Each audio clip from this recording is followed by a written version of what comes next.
नमस्कार विद्यार्थी मित्र, आपण या पूर्वीच्या तासिकेमध्ये प्रामुख्याने सामाजिकरण या प्रकरणावर भाष्य केलेलं आहे। समाजव्यवस्थेला सुरळीत पद्धतीने चालण्यासाठी, समाजव्यवस्था चांगल्या पद्धतीने व्यवस्थित पद्धतीने चालण्यासाठी मनुष्याला योग्य पद्धतीचे सामाजिकरण घडून येणे आवश्यक आहे।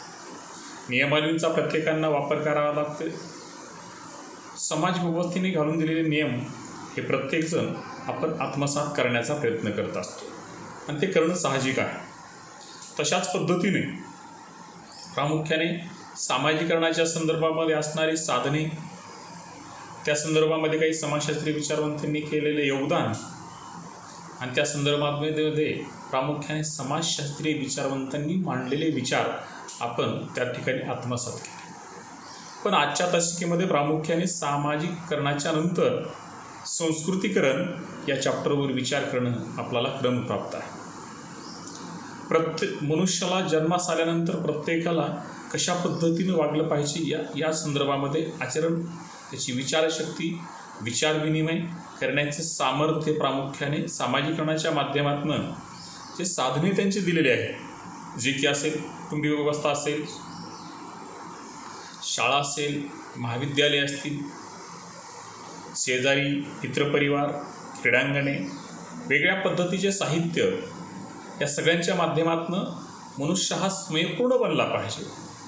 स्वयंपूर्ण हा प्रत्येकांचा त्या ठिकाणी व्यक्तिमत्व विकासावर, व्यक्तिमत्वावर छाप ठेवण्यासाठी महत्त्वपूर्ण घटक आहे। आणि ज्यावेळेस स्वयंपूर्णता त्या ठिकाणी टिकून राहते, त्यावेळेस निश्चितच तो व्यक्ती प्रामुख्याने त्यांचं स्वतःचं व्यक्तिमत्व सिद्ध करण्यासाठी पात्र झालेला आहे असं म्हटलं जातं। अशाच पद्धतीनं संस्कृती हा घटक, संस्कृती या चॅप्टरमध्ये आपल्याला संस्कृती म्हणजे काय या संदर्भामध्ये काही समाजशास्त्रीय विचारवंतांनी अभ्यास केलेला आहे, त्या संदर्भामध्ये त्यांनी काही भाष्य केलेलं आहे।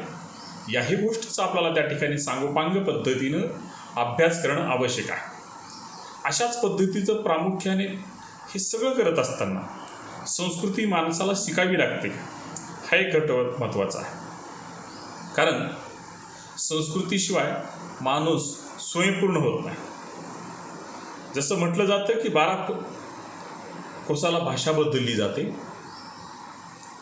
एका ठिकाणची भाषा दुसऱ्या ठिकाणी निश्चितच वेगळ्या पद्धतीची आहे। निश्चितच त्यांचा या ठिकाणी विचार करत असताना आपण त्या भाषेच्या संदर्भामध्ये विचार करतो। तशाच पद्धतीने प्रत्येक प्रांतांची, प्रत्येक देशांची, प्रत्येक जिल्ह्यांची, राज्यांची वेगवेगळ्या पद्धतीची संस्कृती आहे का, याहीवर काही समाजशास्त्रीय विचारवंतांनी आपलं स्वतःचं मत मांडण्याचा प्रयत्न केला। मनुष्य हा या ठिकाणी आल्यानंतर जीवनामध्ये काही विशिष्ट गोष्टीचा अभ्यास करणं आवश्यक आहे। मानवी जीवन जगण्याची पद्धती म्हणजे संस्कृती। सर्वसाधारण पद्धतीने आपला ढोबळ मनाने विचार करत असताना याही घटकाचा विचार केला पाहिजे। आपण मानवी जीवन जगत आहोत, मनुष्यही जीवन जगत आहेत, तेही सजीव आहेत, पण त्यांना बुद्धिमत्ता, बुद्धी कौशल्य त्यांच्याकडे नाही। म्हणून ते निसर्गाच्या पद्धतीने, निसर्गलहरी पद्धतीने ते वागण्याचा प्रयत्न करत असतात, निसर्गाचं ते ऐकण्याचा प्रयत्न करत असतात। पण मित्रहो, प्रामुख्याने हे सगळं करत असताना संस्कृती हे मानवाला शिकावी लागते। मानवी जीवन जगण्याची पद्धती म्हणजेच संस्कृती हा शब्दप्रयोग आपण या ठिकाणी विकसित केलेला आहे, याचाही कुठंतरी मधितार्थ आपल्याला लक्षात येतो आणि त्यामधून तो घटक महत्त्वपूर्ण आहे। जसं म्हटलं जातं, हजारो वर्षापूर्वी आपल्या भारतामध्ये मोहनजोदडो आणि हडप्पा या शहरामध्ये काही अवशेष सापडले। काही विशिष्ट पद्धतीचा आपण त्या ठिकाणी अभ्यास करण्याचा प्रयत्न संशोधकांच्या मार्फत करण्यात आला आणि भारताची संस्कृती हे निश्चितच पुरातन संस्कृती म्हणून या ठिकाणी गणली गेली। म्हणून जागतिक दृष्टिकोनातून विचार करत असताना प्रामुख्याने भारतीय संस्कृती आणि ग्रीक संस्कृती निश्चितच वेगळ्या पद्धतीची आहे, एक वेगळं छाप त्या ठिकाणी निर्माण केलेलं आहे। ज्यावेळेस या पृथ्वी तलावर मनुष्य जन्मास आला, मनुष्यांची वस्ती निर्माण झाली, तेव्हापासून हजारो वर्षापासून ही संस्कृती आजही त्या ठिकाणी आत्मसात आहे. आजही त्या ठिकाणी संस्कृती त्या ठिकाणी दिली जाते, संस्कृती शिकवली जाते, संस्कृतीचं आचरण विचार हे आपण आत्मसात करत असतो. प्रत्येक देशाची वेगळ्या पद्धतीची संस्कृती असते हे निश्चित आहे. जसं चाली, रीती, रूढी, परंपरा, विचारविनिमय, आचार विचार पद्धती, जसं म्हटलं जातंय जैसा देश वैसा भेष. ज्या ठिकाणी आपण वावर करतो त्याच पद्धतीचा देशाप्रमाणे, वेशाप्रमाणे, भाषेप्रमाणे, संस्कृतीप्रमाणे त्या ठिकाणी आत्मसात केलं पाहिजे. आणि संस्कृतीचं जतन केलं जातं, संस्कृती हस्तांतरण देखील केली जाते.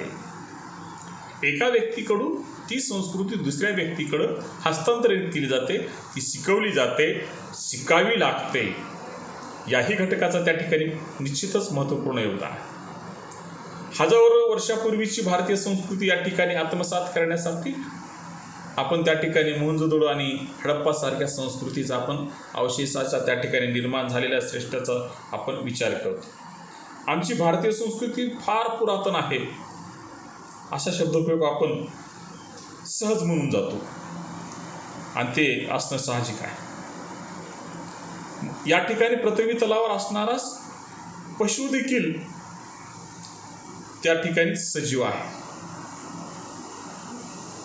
फक्त त्यांच्याकडे बुद्धी नाही, बुद्धीचं सामर्थ्य नाही. हे सामर्थ्य नसल्या कारणामुळेच तो मनुष्यापेक्षा निश्चितच वेगळ्या पद्धतीचा आहे. मनुष्य हा देखील सजीव आहे. मनुष्याकडे फक्त एकच आहे की बुद्धिमत्ता, कौशल्य आहे. बुद्धींचा वापर करून तो कोणताही विचार विनिमय करून या ठिकाणी एखाद्या घटकांचा अभ्यास करत असतो, चिकित्सा करत असतो, जिज्ञासा करत असतो. एखादी समस्या निर्माण झाली की त्या समस्येवर तोडगा काढण्यासाठी वेगवेगळ्या पद्धतीचं आचरण केलं जातं. आज आपण भारताचा विचार करता, जागतिक दृष्टिकोनातून विचार करत असताना जवळपास जगामध्ये असणाऱ्या प्रत्येक देशामध्ये आज कोरोनासारखं संकट गेले 1 वर्षापासून या ठिकाणी भेडसावत आहे. यामुळे आपण लॉकडाऊनसारखा मार्ग प्रत्येक देशाने स्वीकारण्याचा प्रयत्न केला आहे, जेणेकरून कोरोनासारखी साखळी आपल्याला या ठिकाणी तोडावी लागते. एकमेकाच्या संपर्कामध्ये जेणेकरून होईल तेवढे कमी प्रमाणामध्ये येण्याचा आपण प्रयत्न करतो. म्हणून महाविद्यालयीन क्षेत्रामध्ये देखील आज ऑनलाईन शिक्षण व्यवस्था या ठिकाणी विकसित झालेली आहे. ऑफलाईन शिक्षण व्यवस्था जेवढ्या प्रमाणामध्ये मागच्या कालखंडामध्ये होती तेवढी 1 वर्षापासून ऑफलाईन शिक्षण व्यवस्था या ठिकाणी नाही. ऑनलाईन शिक्षण व्यवस्थेचं त्या ठिकाणी साम्राज्य निर्माण झालेलं आहे. हे फक्त आपल्याकडं कोरोनासारख्या संकट आलं. याचाही कुठेतरी सांगोपांग पद्धतीनं, चिकित्सक पद्धतीनं अभ्यास करून संशोधकांच्या मार्फत वेगवेगळ्या पद्धतींच्या, वेगवेगळ्या कंपन्यांच्या मार्फत लसीकरणाची व्यवस्था त्या ठिकाणी निर्माण झालेली आहे, जेणेकरून ते एखाद्या व्यक्तीला कोरोनासारख्या संकटाकडे जाण्याच्या पूर्वीच ते रोखण्यासाठी त्या ठिकाणी आपण कुठंतरी लसीकरणाच्या माध्यमातून आपल्या शरीरामध्ये रोगप्रतिकारक शक्ती वाढवण्याचा आपण निश्चित प्रयत्न करतो. हा झाला त्या ठिकाणी वैज्ञानिक दृष्टिकोनातून विचार करत असताना, पण आपण सगळं करत असताना संस्कृतीचा देखील आपण त्या ठिकाणी एका घटकाकडनं दुसऱ्या घटकाकडे संस्कृती हस्तांतरित करण्याचा आपण प्रयत्न करत असतो आणि ते निश्चित आहे. या दृष्टिकोनातून काही समाजशास्त्री विचारवंतांनी संस्कृती म्हणजे काय, संस्कृतीचा अर्थ वेगवेगळ्या पद्धतीनं सांगण्याचा प्रयत्न केलेला आहे. यामध्ये सुरुवातीला आपण डॉक्टर सौ इरावती कर्वे या समाजशास्त्रीय विचारवंतांची व्याख्या पाहू. ते असं म्हणतात, मानव समाजांची डोळ्यांना दिसणारी, पूर्ण लक्ष द्या, मानव समाजांची डोळ्यांना दिसणारी भौतिक वस्तुरूप निर्मिती व डोळ्यांना न दिसणारी पण मनाला आकलन होणारी मनोमय सृष्टी म्हणजे संस्कृती.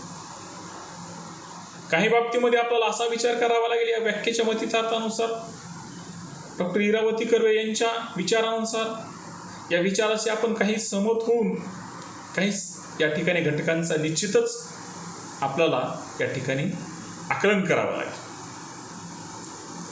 विद्यार्थी मित्र हो, मानवी समाजांची डोळ्यांना दिसणारी भौतिक वस्तुरूप निर्मिती. आपल्या डोळ्यांना काही या घटकांच्या बाबतीमध्ये विचार करत असताना डोळ्यांना दिसणाऱ्या काही संस्कृती असतात, पण डोळ्यांना न दिसणारी पण मनाला आकलन करून देणारी मनोमय सृष्टी म्हणजे संस्कृती, असे इरावती कर्वे यांचं म्हणणं आहे. आणि ते त्या ठिकाणी आत्मसात देखील करण्याचा प्रयत्न करत असतात. संस्कृती प्रत्येक माणसाला शिकावी लागते, एका व्यक्तीकडनं दुसऱ्या व्यक्तीकडे हस्तांतरित करावी लागते. आणि हे सगळं करत असताना, या सर्वच घटकांचा आपण अभ्यास करत असताना निश्चितच संस्कृती आपल्या शेजारी राष्ट्रांची वेगळी आहे. याच्यामध्ये बंगाल असेल, याच्यामध्ये श्रीलंका असेल, पाकिस्तान असेल, अफगाणिस्तान असेल, चीन असेल, भूतान असेल, या सगळ्याच राष्ट्रांची वेगवेगळ्या पद्धतीची संस्कृती त्या ठिकाणी डोळ्यांना दिसणारी असेल, डोळ्यांना न दिसणारी असेल, पण मनोमय सृष्टीच्या दृष्टिकोनातून विचार करत असताना त्याला आपण संस्कृती हा शब्दप्रयोग या ठिकाणी म्हटलं जातंय, असं प्रामुख्याने इरावती कर्वे यांचं मत आहे. तशाच पद्धतीचं प्रामुख्याने मॅक आयवर आणि सोरोकिन या एक समाजशास्त्रीय विचारवंतांनी या दृष्टिकोनातून एक व्याख्या करण्याचा प्रयत्न केला आहे. ते म्हणतात, संस्कृती म्हणजे मानवाने नैतिक, आध्यात्मिक आणि बौद्धिक क्षेत्रात केलेली प्रगती होय. सोपी व्याख्या आहे, निश्चितच सोपी आहे, सगळ्यांना समजणारी आहे.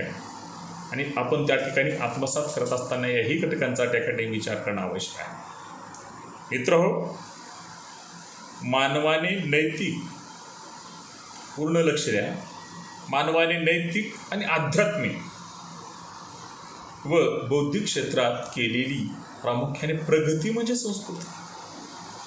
आपल्या बुद्धींच्या आधारावर आध्यात्मिक दृष्टिकोनाचा विचार करून आणि नैतिकतेच्या दृष्टिकोनातून अनुभव घेऊन या सगळ्यांचं ज्यावेळेस एखादी प्रगती होते, त्याला आपण प्रामुख्याने त्या ठिकाणी संस्कृती हा शब्दप्रयोग द्यावा, असं मॅक आयवर आणि सोरोकिन या समाजशास्त्रीय विचारवंताचं मत आहे. आणि त्याही दृष्टिकोनातून आपण त्या ठिकाणी विचार निश्चितच त्या ठिकाणी करू शकतो आणि ते करणं आवश्यक आहे.